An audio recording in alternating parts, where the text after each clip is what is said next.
ماما یہ درختوں کے پتے لال اور سنہرے کیوں نظر آ رہے ہیں؟ اور کچھ پتے تو درختوں سے جھڑ بھی گئے ہیں۔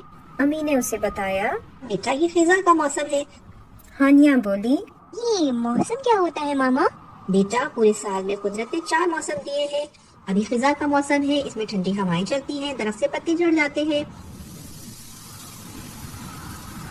اور ہلکی ہلکی ٹھنڈ ہونا شروع ہو جاتی ہے، جو اس بات کا پتہ دیتی ہے کہ اب سردیاں شروع ہونے والی ہیں۔ سردیوں میں بعض علاقوں میں برف بھی گرتی ہے، لوگ گرم کپڑے پہنتے ہیں، سنو مین سے کھیلتے ہیں، دن کے بعد دھوپ جبکہ رات میں آگ جلا کر اس کی گرمی سے لطف اندوز ہوتے ہیں، اور پھر آہستہ آہستہ برف پگھلنی شروع ہو جاتی ہے اور درختوں پر سبز پتے اور پھول نظر آنے لگتے ہیں۔ اس موسم کو بہار کا موسم کہتے ہیں۔ پرندے اور تتلیاں خوشی سے کھیلتے اور گیت گاتے نظر آتے ہیں۔ بارش ہوتی ہے، زمین کو نئی زندگی ملتی ہے۔ اس کے بعد آتا ہے گرمی کا موسم۔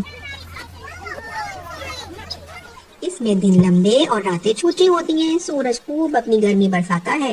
اسی موسم میں بچوں کو اسکول کی چھٹیاں بھی ملتی ہیں، وہ بہت شوق سے سی سائڈ جاتے ہیں۔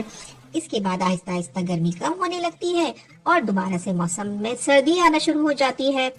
ہانیہ نے ساری باتیں بہت شوق سے سنی۔